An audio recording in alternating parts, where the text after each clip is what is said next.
Good evening, folks. We'll just give you a couple of minutes to get connected to the sound, get situated, wait for a few more people. I'll fill the air in the meantime, just so people don't come into a quiet room. That's always awkward. Quiet Zoom rooms, especially, are even more awkward than the real rooms and real quiet rooms. But thank you all for joining us, and we'll get started in just a moment.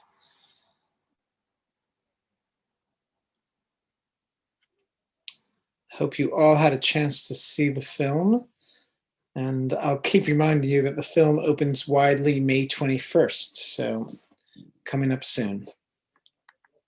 And please do spread the word. I'll say that a few more times. I'll also note, as written in the chat, first of all, there's a live transcript, automated.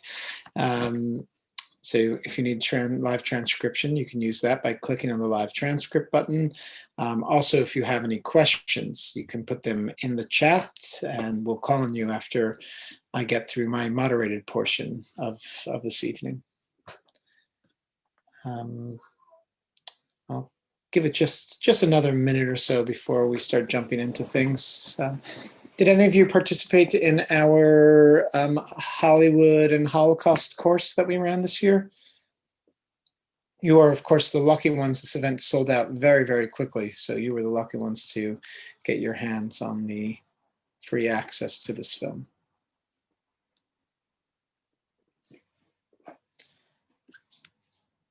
I think this film connects very nicely for those of you who did. If you did participate in that course, I think it connects very nicely to much of the discussions we had as far as, I'll bring this all up, but as far as that German perspective and how that's a part of it.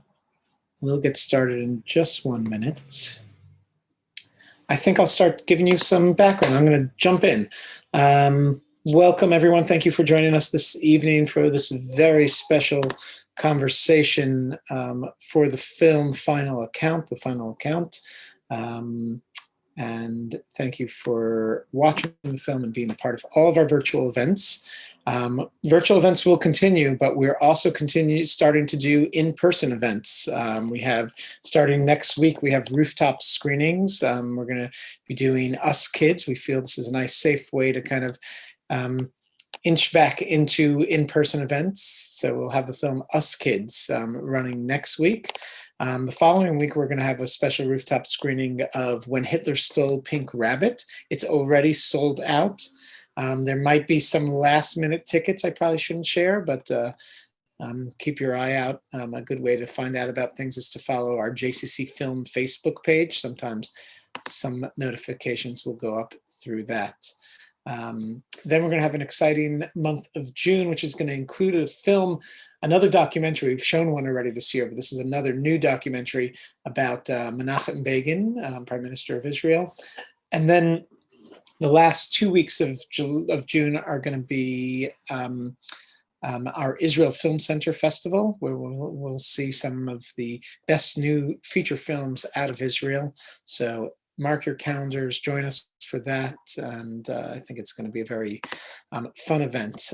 With that in mind, actually, speaking of Israel, of course, I want to take a moment just to acknowledge all the situation going on both sides and within Israel and Gaza right now, and the loss of life and just the stress. I think about the trauma that is being created to yet another generation, and hope for a speedy resolution to everything that's going on there.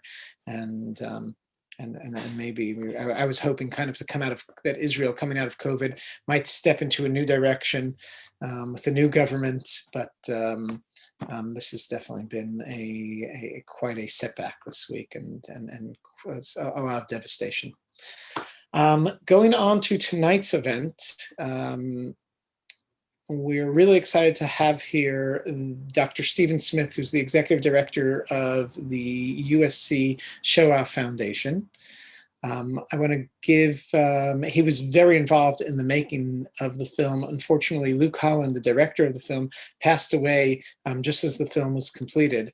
And Stephen, I understand you've really been one of the voices representing this film. Yeah. I thank you so much for being here. I want to give a big shout out to Focus Features for releasing this film and for putting together such an amazing campaign for it, as well as the USC Shoah Foundation. I'll note as a great supporter, and Participant Media, who we've worked with many times, and really, I think, get behind films that are very important. And this film has been, I was really so pleasantly surprised to see this film. I've been in a way waiting for this film for many years, not knowing that this specific film is being made. But I've always found, as we learn and try to remember the lessons of the Holocaust, and I, as part of my job and as part of my personal interest, have taken a deep dive into Holocaust cinema, and have noticed that we've seen some of the perspectives of German voices. There's been a few films out there, Hitler's Children, if you've seen that one, and others that kind of bring in German perspectives from specifically the period of World War II.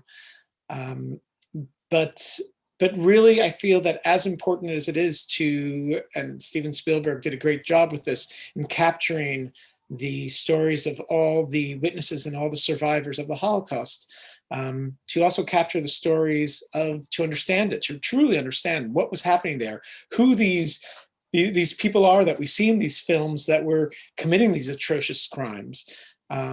It's so crucial to also understand the story of the perpetrators and of the bystanders. And as we enter this period now of, I call it the post-Elie Wiesel period, where it's really our witnesses are no longer there. The stories are being remembered by film and by documentaries like this one. So this is really, I think, such an important document, and it's really amazing. How did this film come about? Can you share a little bit? Well, Isaac, first of all, thank you for having me with you this evening, and thank you for screening the film for JCC Manhattan. It's great to be with you and to talk to your group this evening. So Luke Holland, the filmmaker, is a personal and professional friend of mine. It goes back, almost 25 years. And so I want to begin by saying just how sorry I am that you've got me to talk to you this evening and not him.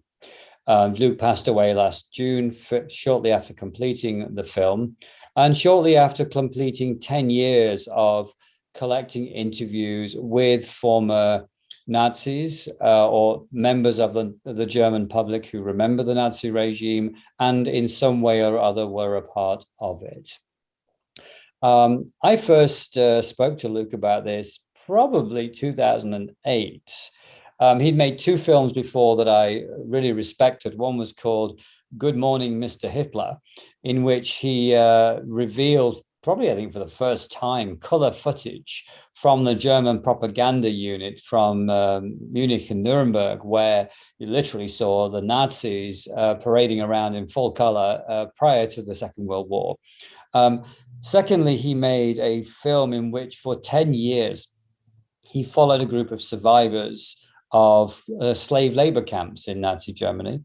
And they were, at the time, not being given restitution by the German government. So these survivors went to try and get restitution, and he followed them for a decade.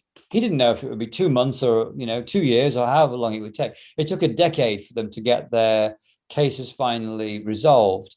And he made this film, I Was Once a Slave Laborer. And I was familiar with many of the survivors. I was living in the UK. This effort was led mainly by survivors in the UK. And I knew many of them and saw the work of his filmmaking and how specific and how careful it was. So when he told me that he was interested in filming old Nazis, I went, okay, if Luke's going to do this, this is going to be a serious endeavor. I didn't expect it would be a six-month project. Neither did I expect it would take a decade.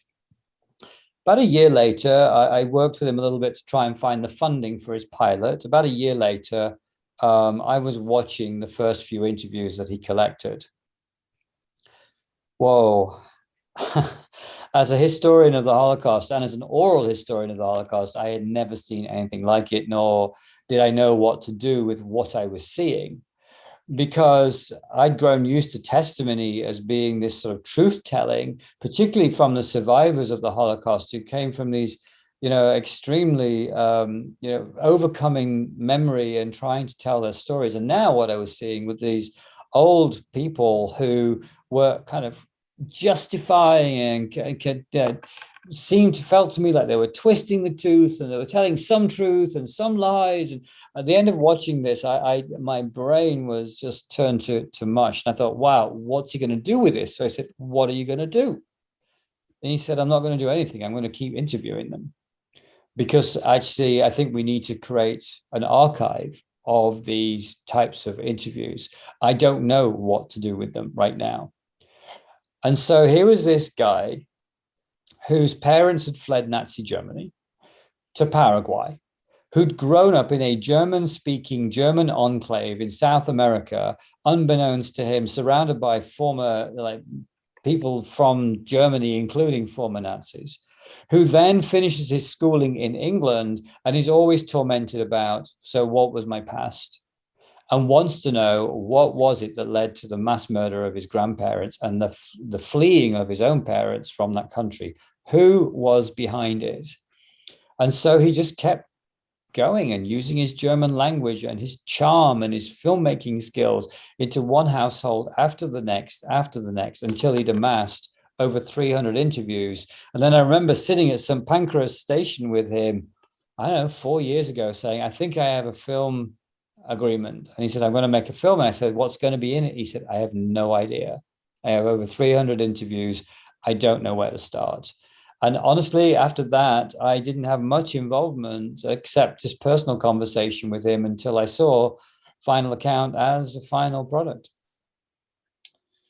Fascinating. And I mean, I give him a lot of credit, of course, for capturing all these interviews, and they're an important document. And then to create this film, which I felt had some sort of cohesion to it. It wasn't just, random interviews, but I felt that he managed to really connect the conversations and bring these perspectives together. Do you know how he found his subjects, or how he chose subjects would be? As you can tell, well, first of all, he had a surfeit of subjects to go to. I was expecting some characters that I had seen that didn't make the cut, that are in the archive. I hadn't seen all of these by any means, so some of them were new to me. What I found fascinating was the story that he chose to tell, because he's a storyteller, and as you can tell, he is weaving together these narratives from, I wanted to be a 10-year-old going into the Hitler Youth through to a 95-year-old reflecting on whether they're a perpetrator. And he's got this narrative arc that's taking us on this journey. But as you correctly identify it, that these were far from a well-woven set of narratives that would tell a story. They are very, in the archive, they're very, sporadic, and he had more success with some interviewees than others. Some threw him out of the house, others then come out with these confessionals. And so he never really knew what he was getting, and his material, therefore, was very mixed. One thing, though, I think that the film, he and his editor who worked with him, Sam Pond, has done really, really well, is that they have found a way for us to navigate these human beings and their complex decisions with enough humanity for us to see them as human beings, which they were, but also enough clarity using the archival material and the juxtaposition of the way in which he tells the stories with it, for us to be in no doubt that they had consciously joined a criminal organization that committed genocide, even if they're in denial of it still at this point in their lives. And so I think he did a good job of working through a minefield of impossibilities and creating something that would be translatable.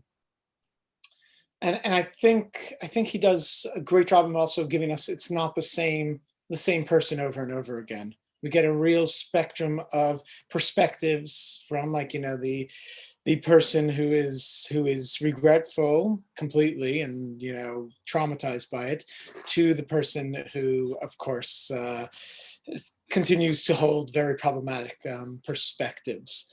Um, do you know anything about? Through to the person who like has a Jewish grandparent.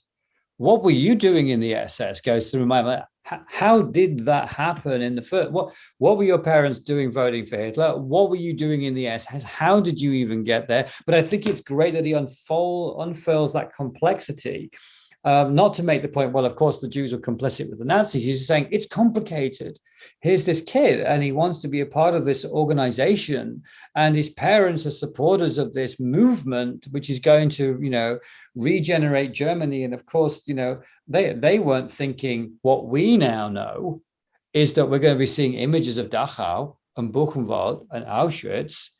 They don't have the benefit of that. Now he's looking back through the telescope of his own life.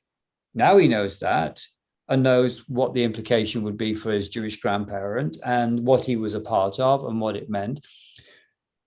So I think it's really interesting how he teases out some of those layers of complexity, which in the past, we've been, I think, a little too black and white about how he teaches, the Nazis were the bad guys, which they were. And the Jews were all victims, which they were. All Jews, irrespective of their background, were victimized. But there was also these gray zones and these complexities of humanity from which we can learn. And I think this is just a very unique insight into the German experience of that period. It's crucial. It's crucial to even humanize. I mean, I know we often treat Nazis as monsters, but to understand that these are human beings. These are people who were committing these atrocities, and I think it's important. I mean, the second you turn it into, as you said, the black and white, I've often referenced it as it's like, Star Wars. It's Darth Vader as, this all at the beginning, all evil bad guy, as opposed to understanding that these were people that were part of a community that had everyday lives, that had children, that got up in the morning and put their pants on like everyone else. And I think that humanization that he brings to it here is really fascinating. And I'll throw in there that even the use within archival footage, you rarely get to see of the Holocaust, you rarely get to see color imagery. And the fact that he chose, not always, but sometimes, to put in that color imagery, I thought really, really brought this whole, in a way, he was changing the way we look at the Holocaust. It was bringing it to something that was much more relatable.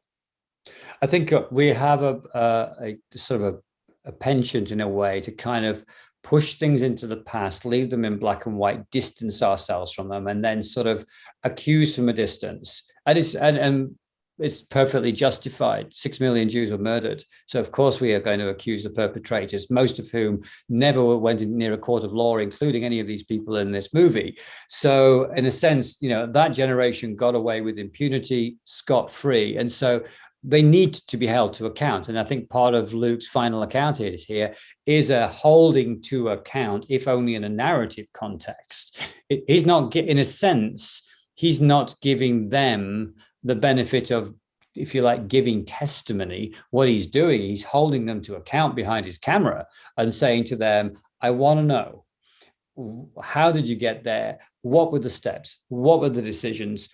And most importantly, were you a perpetrator? Which, of course, is that question that you can see there's a consistency in his methodology. He's asking all of them, how did you see yourself in respect of that? And if they self-confess, that's the kind of holding to account.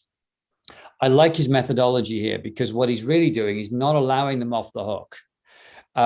He's not giving them a free pass, if you like, to say, well, I did some bad things, but now it's okay. He also, I think, uses his curiosity in a very good way. insofar as if he's oversensitive to this old guy that's laying out his medals, that scene's not going to last very long, and you don't get under the skin of who that individual is. I think it takes guts. By the way, it takes a very large amount of chutzpah to walk into the home of a former SS when your grandparents were murdered during the Holocaust and say, tell me about your life.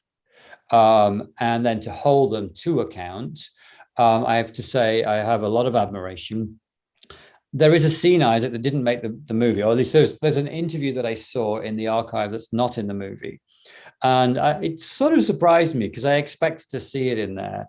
It's one of the most amazing moments of oral history stroke documentary filmmaking I've seen, where a character similar to some of those that we saw in the documentary, former SS, is yelling at Luke, who has asked him something about, I forget the exact wording, but he's calling into question the honor of the Führer in his intentions.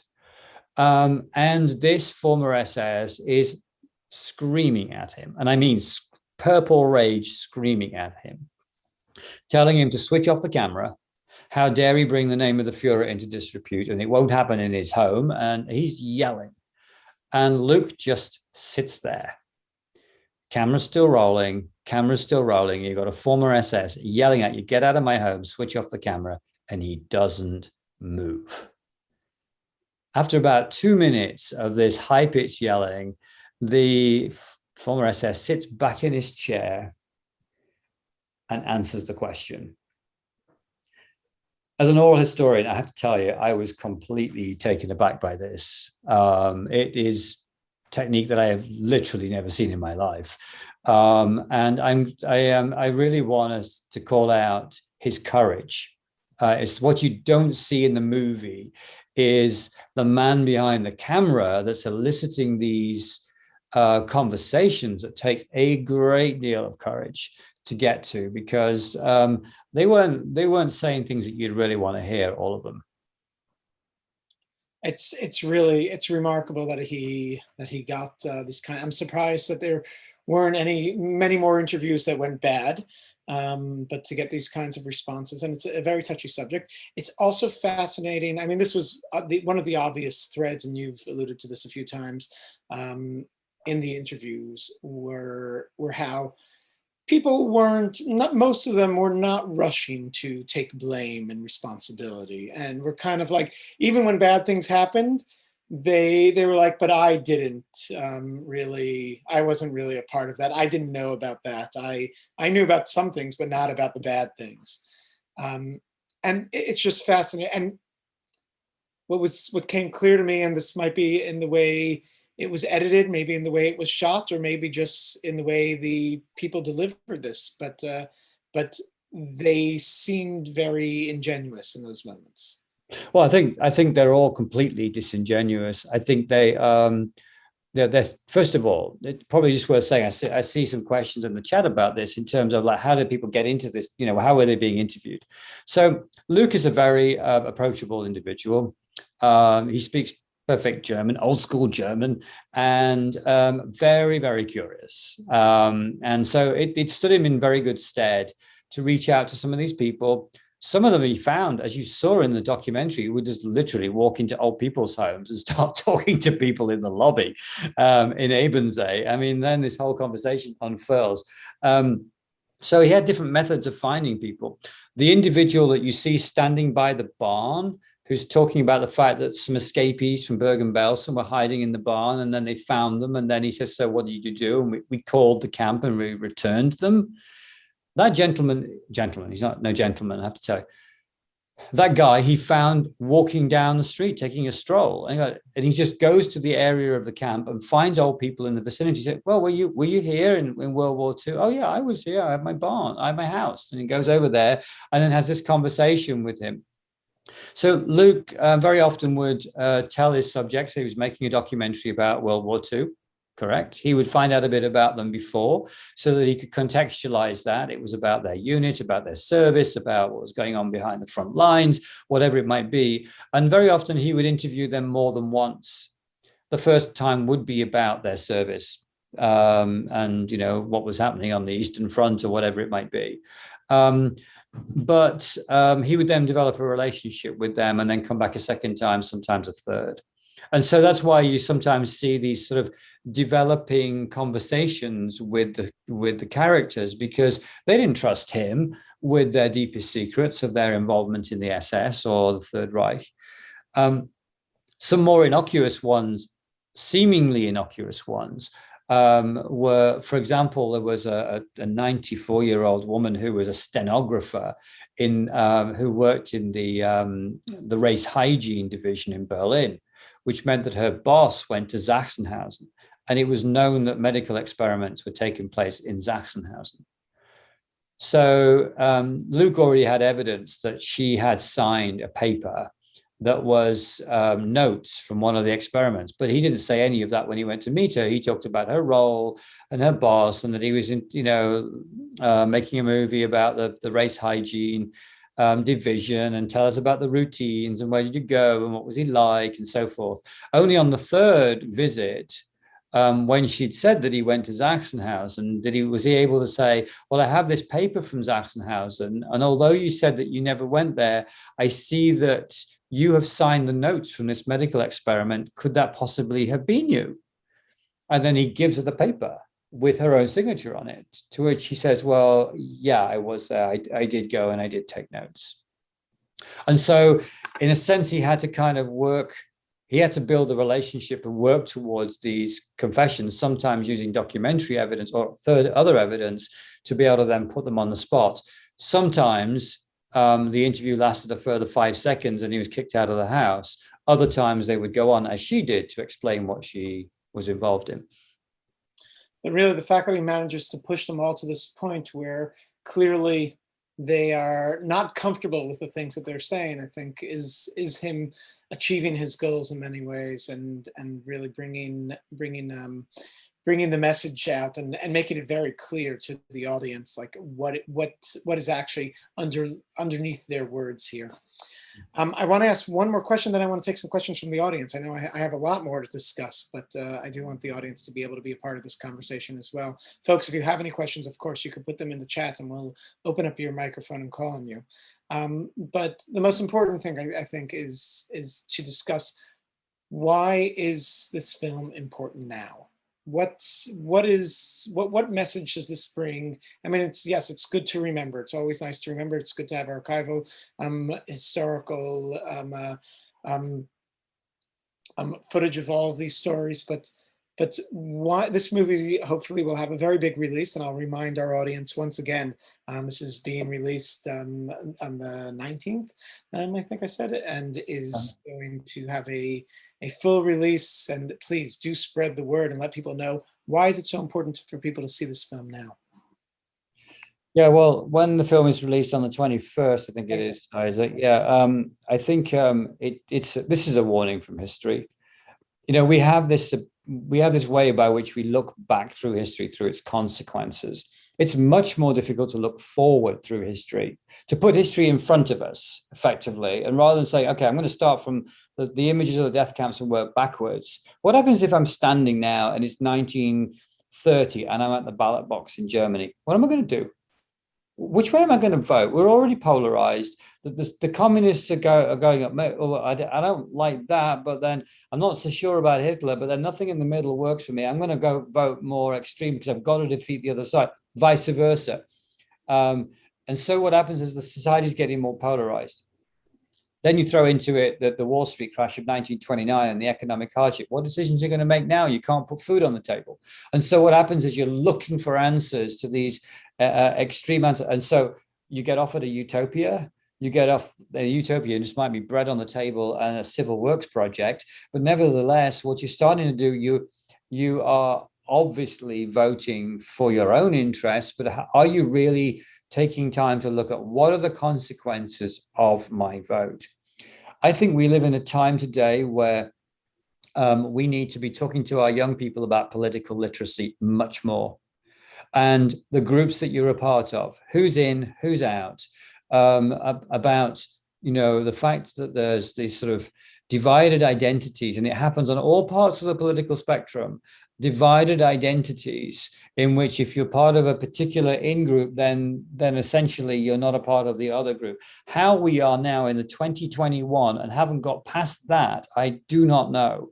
But if there's a warning in this, it's when those little kids want to put on the shiny boots with the shiny buttons to be part of a organization that's going to give them the sense of belonging and the sense of power that they want, including the power over others, and allowing them and their children to be indoctrinated to see others as outsiders.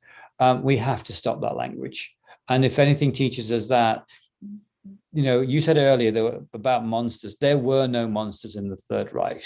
There were people who made extraordinarily bad decisions and did monstrous things in the end. But it was the decisions and the consequences of the decisions that led to that point. Thank you. We're going to take some questions from the audience, and we're going to start with Dina. Dina, you're on the air. Yes, that's me. You mentioned very, very briefly that none of the interviewees were put on trial and prosecuted. And I'm shocked that even, presumably you mean also the former SS members who we see admitting to committing crimes. So if they were not prosecuted, why is that? Well, first of all, in Germany, prior to the trial of John Demjanjuk, there was no legal method to bring ordinary German citizens below a certain rank to trial in Germany. And that would have probably remained the case until today without the trial of Demjanjuk. And in fact, when Luke started out on this project, that trial had not yet concluded. So in fact, he would have, you know, one of the questions we had is, so what happens if you find people who were, self-confessed killers? So being a part of a criminal organization in its own right, the Nazi Party was deemed a criminal organization in international law, was not a crime in Germany and couldn't be brought to the courts of law. So being a member of the SS in its own right was not sufficient. You would have to have evidence later on. Now, by the way, we're 5 years into this project when Luke had already collected over half of them, and probably many of them were already dead. You would have to have clear evidence of them being at a concentration camp. So the recent cases that we've seen in Germany, of which have only been a handful, were of individuals who were specifically guards at concentration camps. Possibly the individual towards the end of the film who says he was, at Sachsenhausen, and he got there because his parents, he got into the SS because his parents went to a career fair and he became part of the SS. And Sachsenhausen, I didn't see myself as a perpetrator, but now you put it that way, you might remember his story if you saw it. Then, somebody like that might, if still alive, fall within the categorization. Obviously, Dean, I'm not speaking as a lawyer here. I don't have competency to speak about these issues in full, but that's the general background here. Getting a case to stick in a German court of law was impossible before 2009, and subsequently it's had to have quite a high bar of evidence in order to be able to bring somebody who was known to have been guarding a concentration camp. Those are the only ones that have got to trial so far. Thank you. Next up is Jeffrey. Jeffrey Mon, you're up. Okay, two things before I get to my question. Just so you'll know, when I clicked on the link to watch the film, my computer told me gave me a warning. It was a dangerous website. And so I had to override that to watch the film. I don't know why that was. But in any case, I saw the film. My question was, I realized this took over an expanse of a decade or so. Do we have any idea of what percentage of those interviewed are still alive today, or are most of them gone? Most of them have all gone. They were already in their mid-90s, as you can see. I will tell you what I will do. I will ask Luke's widow whether she has any records that could help us know a bit more about that. And his co-filmmaker, Sam, might know a bit more about that. Largely speaking, I don't think he really wanted much to do with them after he left their front doors. I I think that I love your Steelers hoodie. It's fantastic. The Stronger Than Hate one. Pittsburgh, yeah. Thanks for wearing that. Yeah, I live outside of Pittsburgh, so. Yeah, so I think that was, I think it was good riddance for most of them once he'd left their homes. I don't think he was remotely intent on keeping a relationship with them. Obviously, going into those conversations, he already knew a bit about them. If he had some historical information, and he wasn't in there as their friend. That said, he made relationships, as you can see, because they had to have sufficient trust in him to be able to disclose some of the things that they talked about. They weren't just sort of in a confessional mood when he walked in necessarily. He had to take a real interest in them as a person and their life. And I'll share with you that for me, Jeffrey, one of the missing components of this film is Luke himself.